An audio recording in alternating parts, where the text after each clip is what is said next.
And it's pretty well collaborating the public in Benghazi, but we are running out of medical supplies and medications. So it's a very dire situation then for you to treat these people who've been injured. We've also heard reports, Dr. Ahmed, of some doctors in Benghazi saying that the forces are using, quote, forbidden weapons against the protesters. From the people that you've treated yourself, what have you seen? I saw I couldn't find out what kind of weapons they are, but really, I mean, maybe they are using for fighting the heavy machinery, artillery, or something like this, but not civilians.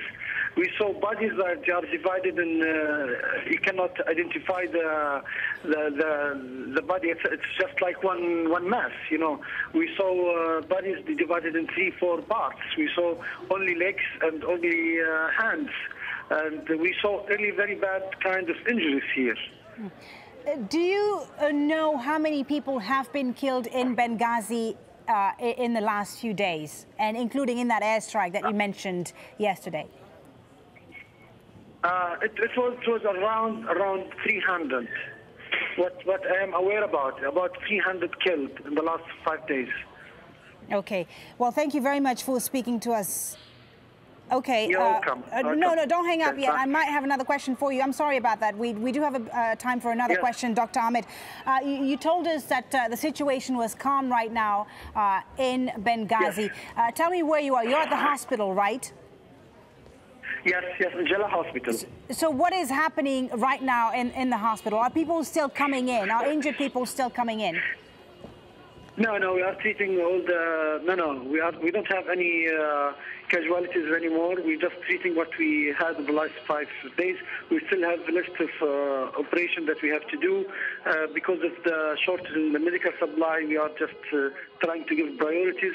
The injured were classified in different categories. The severely injured and serious injured are treated in the hospital. The rest are transferred to the other hospitals.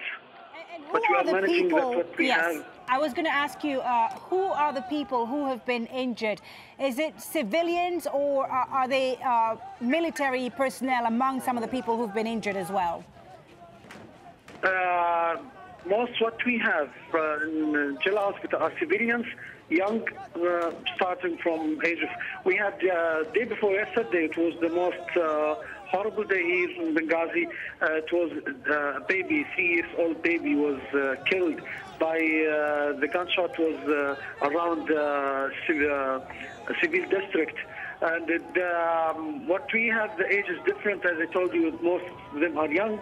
Most of them are civilians. We saw several injuries among the military forces, but we didn't count any dead bodies. What we collect yesterday was yesterday in the morning was military. The military compound fell down under the control of the military here in Benghazi, and we discovered like a military prison inside that compound, Al-Fadil Bu'amar compound. We discovered that there were like of execution, military execution of some officers because they denied to obey for the order to fight the civilians or to fire the civilians. Okay, Dr. Ahmed, thank you very much. We're going to leave it there. That's Dr. Ahmed on the line with us there from Benghazi, telling us about the situation in hospitals.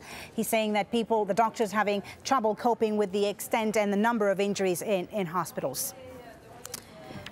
All right, let's move away from Libya now and talk sports. Rahul is here with the latest. Rahul. Thank you very much, Folly. F1 drivers have praised the decision to postpone the Bahrain Grand Prix due to unrest in the Gulf nation.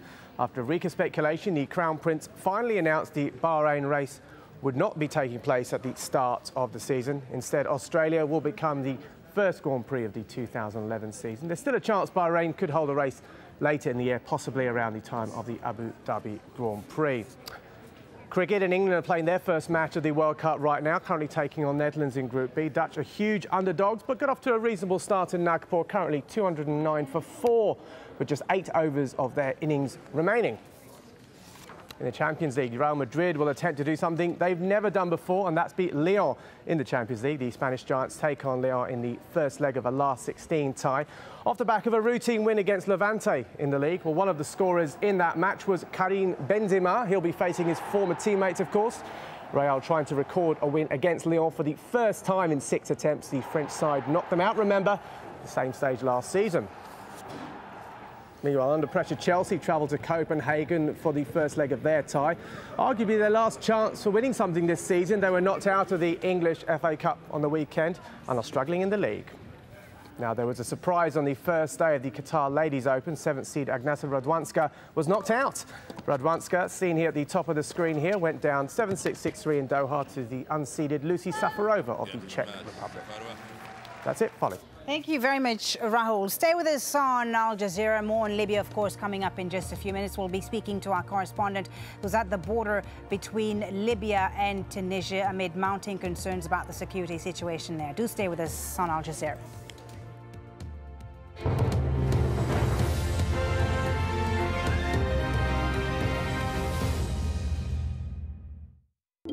China has a growing elderly population, and as a consequence of its one-child system, there are fewer younger people to take care of them. It's a responsibility that often falls to the state.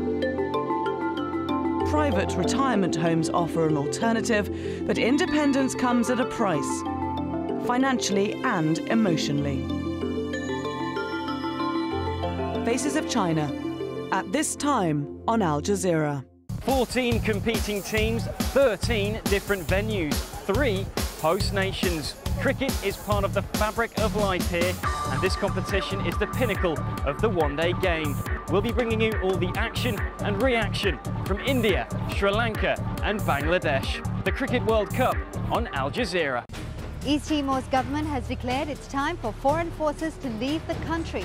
But with a frail infrastructure, is this nation prepared to face a future without international support? 101 East, at this time on Al Jazeera. People talk about televising the revolution. It's tweeting the revolution, Facebooking the revolution, videotaping the revolution. A new world driven by new media. This is a very peculiar moment in media history. Nobody can force me in 2011 to watch whatever I don't want to watch. Analyzing the media's role in shaping modern history. The Listening Post, at this time on Al Jazeera. In a new series of one-hour documentaries, Al Jazeera English showcases films from across the Al Jazeera network. Lebanon, a land with no common history. Listening to the views of students, an important lesson can be learned. How contradictions and inconsistency can cripple a country's development long after the end of the civil war. Al Jazeera World, at this time. Information travels in many ways. Knowledge passes in an instant. If you want to communicate with those shaping the headlines, this is your chance to ask questions directly to the people making the news. Riz Khan, at this time on Al Jazeera.